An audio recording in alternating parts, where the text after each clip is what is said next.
Meanwhile, there are an estimated 18 million veterans living in the United States and about 45,000 organizations set up to help vets in need. Too often, donations are spent inefficiently or, in the worst cases, fraudulently. Spotlight on America correspondent Atra El-Nashar reports on efforts to bring transparency to a largely unchecked system. It was January 2023. There was a feeling of optimism in the air in the small town of Loris, South Carolina. Off Highway 701, the groundbreaking of what would be transitional veterans housing called Providing Hope. I said, we need some facilities like this out here.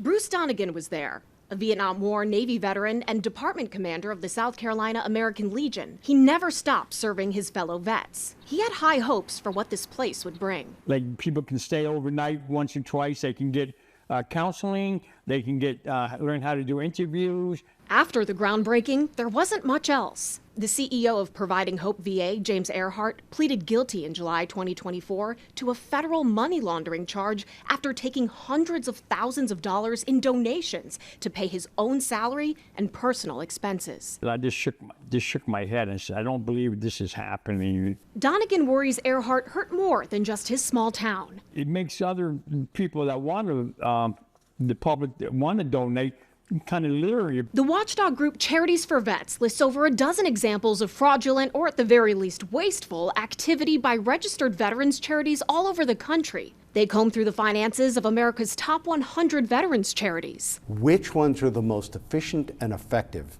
in getting those hard-earned dollars that Americans donate to the veteran themselves? To get on Charities for Vets recommended or highly recommended lists, a nonprofit has to meet certain criteria, including spending at least 75% of its annual budget on programs that directly serve veterans, filing tax forms on time, demonstrating transparency, and following through on their mission. The best examples had more than 90% going directly to vet programs.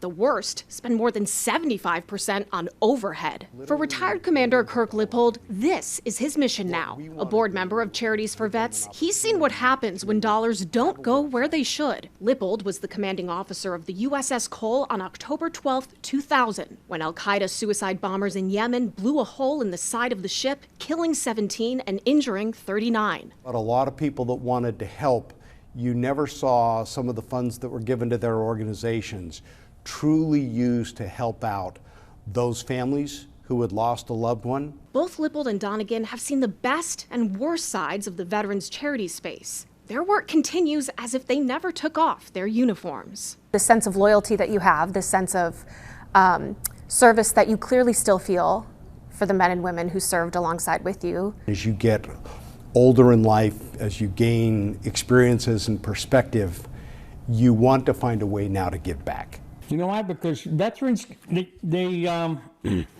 understand each other. We have that special bond that would never go away. You can find a link to the Charities for Vets website at spotlightinvestigates.com. For Spotlight on America, I'm Atra El-Nashar.